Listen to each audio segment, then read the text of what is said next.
The Oklahoma legislature is a major step closer to adjournment with the announcement of an agreement on crafting a state budget. The budget deal culminated a week which saw lawmakers give final approval to changes in the workers' compensation system and a bill to fix the state capitol. The legislature also passed a measure to cut Oklahoma's top income tax rate, despite concerns that the bill may run afoul of the state constitution. The $7.1 billion budget plan announced by Governor Mary Fallin and legislative leaders Thursday would boost funding for common education by $74 million. Another $17 million in supplemental funding would be added to pay for teacher health benefits.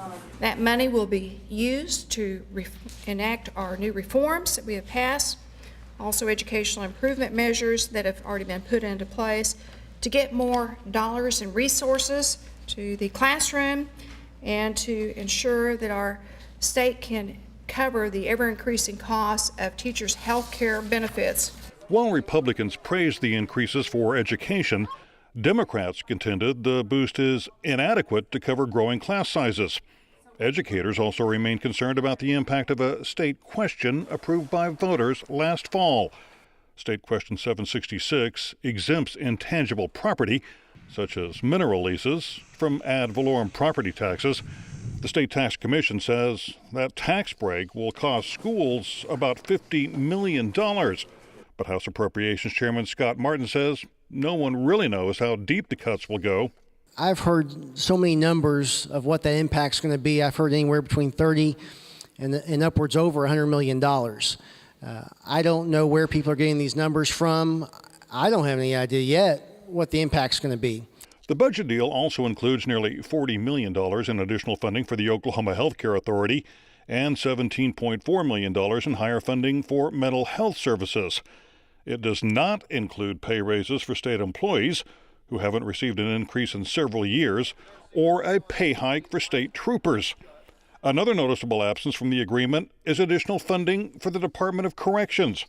The agency had requested an increase of nearly $70 million to account for the growing prison population and provide pay raises for correctional officers.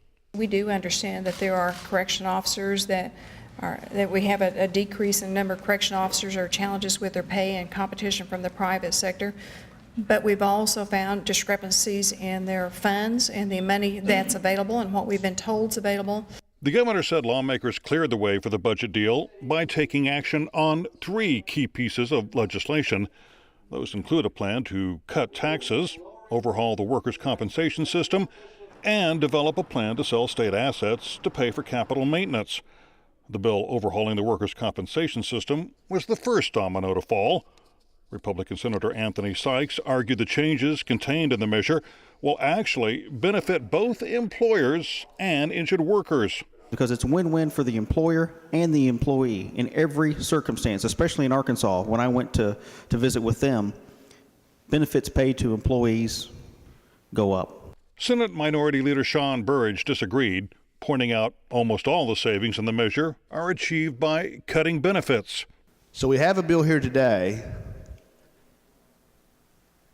that has $263 million in savings over a number of years. One analysis shows $111 million over, I think, 1 year.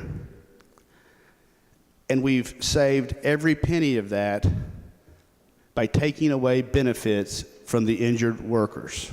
The Senate passed the measure by a vote of 35 to 12, sending it on to the governor for her signature. In the House, members gave final approval Wednesday to a bill slashing state income taxes. The tax cut plan would reduce the state's top income tax rate from 5.25% to 5% beginning January 1st of 2015. A second cut to 4.85% would occur in 2016 if state revenues continue to grow. The bill also sets aside $60 million in fiscal year 2014 and another $60 million in fiscal year 2015 for repairs to the Capitol. House Democrats claim the measure would reduce funding for critical state services, but Republican Leslie Osborne argued that reducing taxes would stimulate the economy and thus provide more revenue. You've got to look at the dynamic numbers, because when people have more of their own money to spend, they spend it, and it comes back to us twofold every time. House Minority Leader Scott Inman took issue with that claim. That trickle-down economics is nothing but voodoo economics. And folks, I've said it a dozen times.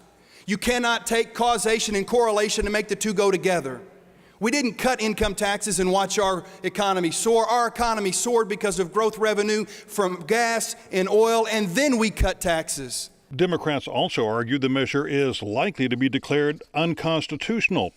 Representative Joe Dorman said combining the tax cut bill with a provision to repair the Capitol violates the state constitution's single subject rule. This is not a general appropriations bill. This is not a general revenue bill. This bill has two topics in it. It is going to go to the Supreme Court. It is going to get thrown out. Senate Appropriations Chairman Clark Jolly insists the measure is constitutional since it specifically deals with how the legislature apportions revenues. We apportion our revenues to the General Revenue Fund, to the 1017 Fund, to numerous sources. And what we did is we apportioned part of our revenue stream for 1 year to the state capitol repair. At least one legal scholar believes the bill is likely to be challenged. Michael O'Shea is a professor of law at Oklahoma City University. O'Shea says the state Supreme Court takes the single subject rule very seriously. I think there's reason for concern that the Oklahoma Supreme Court might think that the anti-log rolling principle is involved here, and this is designed to force legislators into a choice that they shouldn't have to be made to either oppose as one or support as one two measures that should be detachable.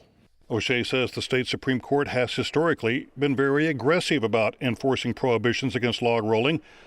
The court struck down a 2010 anti-abortion law in a ruling that was sharply critical of lawmakers, stating, "We are growing weary of admonishing the legislature for so flagrantly violating the terms of the Oklahoma Constitution.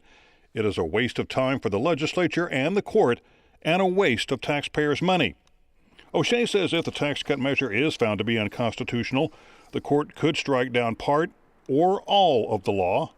And if the court can conclude that this would have probably been enacted even without one provision of it, it might allow that to go forward, but it might not. It might say, look, these are two different subjects, and we're not confident disentangling which one was the real purpose of the bill, and they might invalidate the whole thing.